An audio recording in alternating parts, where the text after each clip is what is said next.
Microphone to the audience, so wait for the microphone to get to you, and then we will, I will try to get through as many as possible. Gentleman right there, right next to where the mic is. Yeah, go ahead. Thank you, Senator, and hopefully President will be Obama.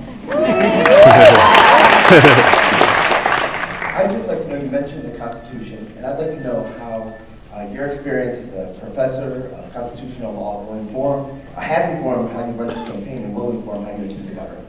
Well,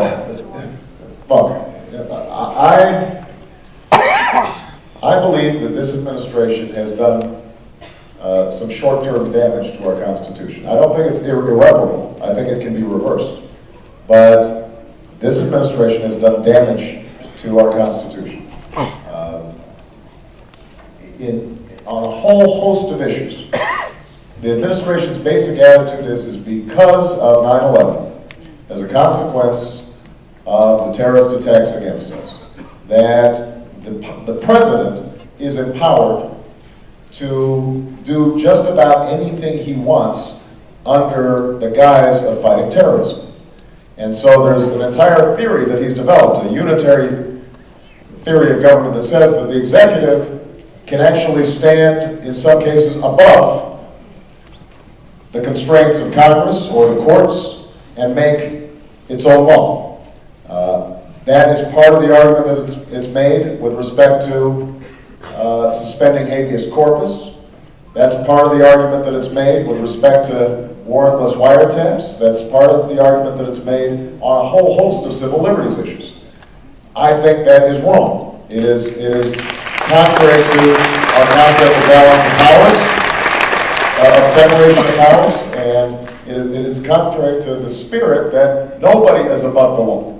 And so here's the good news, is that as president, one of my first jobs will be to call in my attorney general and ask him or her to review every single executive order that has been issued and to reverse those that I think are unconstitutional or that undermine civil liberties or are not necessary in order to secure our homeland.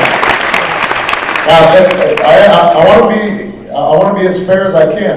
There are some powers or alterations in our laws that were necessary after 9/11. We had some archaic laws on the books. For example, prior to some of the changes that were made in the Patriot Act, and not all of them were bad, some of them were completely unnecessary. But, for example, you couldn't tap a phone that was wireless, you could only tap a land-based phone. Well, that obviously doesn't make sense. We had to update that to catch up with technology. We need to monitor those who are suspected of potentially doing us harm. But we have a court called the FISA court that is not public, so it can maintain national security, but provides some oversight into what the executive branch is doing, what the administration is doing. And this is a simple principle that all of you should be behind. I don't care whether you are conservative or liberal. This is a principle you should believe in, that there should always be somebody who's watching the watchers. You should always have somebody.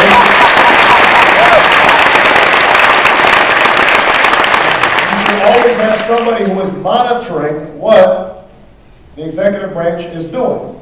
Not because they're necessarily motivated by bad impulses, but just because our founders understood that when you give too much power to any group of people without checks and balances, that over time our civil liberties, our freedom is undermined. And that's a very conservative principle, so I'm amused when so-called conservatives are up in arms about people wanting to preserve civil liberties. That is fidelity to our Constitution, fidelity to our founding fathers. That is the essence of what makes America special, and I don't want to lose it.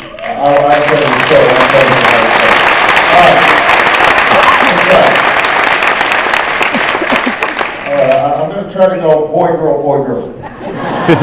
So let me try to find a, okay, young lady right over there. Right, you, right there. Yeah, you. Yeah. Stand up. There you go. Go ahead. Last night, just 24 hours ago, Cleveland lost one of its finest in the line of duty.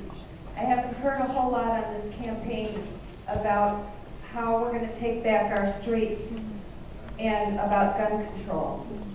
Could you address that a little bit? Absolutely. Let me talk about the issue of crime. I mean, part of the reason that you haven't heard too much about it is that over the last 10 years or so, we've seen a relatively good trend line in terms of violent crime. It's actually gotten better in most American cities. Not all, but in most. And so part of that is more effective police work at the local level. We've been using technology to engage in better surveillance and pinpoint where problems are happening.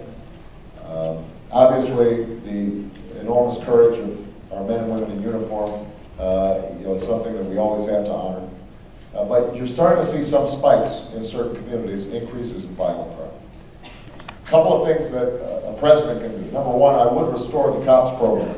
And I think Bill Clinton deserves credit. This was a program that was in place in his administration, put 100,000 more police on the streets. I would restore that because the more police we have on the streets, the more effective they can do the preventive work of crime. Walking the beat, getting to know the neighborhoods, knowing where the trouble spots are,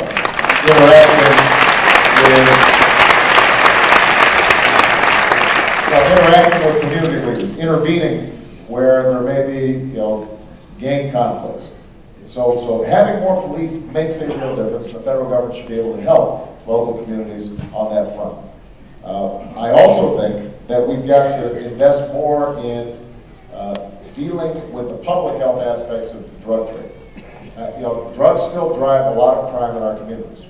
And I'm a strong believer in being tough and smart on the drug problem. We have a lot of first-time, nonviolent drug offenders who, if we dealt with them intelligently through programs like drug courts that give them treatment and monitoring, that in fact reduces recidivism rates. And to the extent that we can reduce recidivism rates, boost literacy, give them skills, it's more likely to get some off the streets. There are going to be some hardcore felons that you just can't reclaim. And the best we can do is incapacitate. But there are others who are right on the brink, particularly when they're young. And we've got to deal with them more intelligently than we're doing right now. So that's the second point. The last point, when it comes to guns. This past weekend, this past Sunday, I had the heartbreaking experience of being at the memorial service for the Northern Illinois University students who had just been gunned down. Prior to that, I had a volunteer, one of my top volunteers in Iowa, was one of the people that was killed in the mall in Nebraska. He was about to get on the elevator with his wife when that young, deranged man shot him in the head and was killed. When we see these things happening every 3 months or so, it's clear that we've got a problem. And that means that we have to strengthen our background checks to make sure that people with mental health problems, people with criminal backgrounds, young people are not getting a hold of guns. We've got to do a better job of closing the gun show loophole, which makes it very easy for guns to be obtained. We've got to pass a law that has been pending and is a common sense law that has been blocked continuously in Congress by the National Rifle Association, but would simply allow the federal agencies to share tracing information so that if a gun is used in a crime, we can trace it back to the gun dealer and find out, are they engaging in straw purchases? Are they selling guns to people who shouldn't have them? Are they helping to feed the gun market in our urban communities? And those kinds of common sense laws, I think we should be able to pass. Somebody was asking me about the Constitution earlier. I believe that there is a Second Amendment right. I believe that people have a right to bear arms, but that right is conditioned in the same way that our right to free speech is conditioned. If I shouted fire in this auditorium right now, that is not recognizable free speech. The state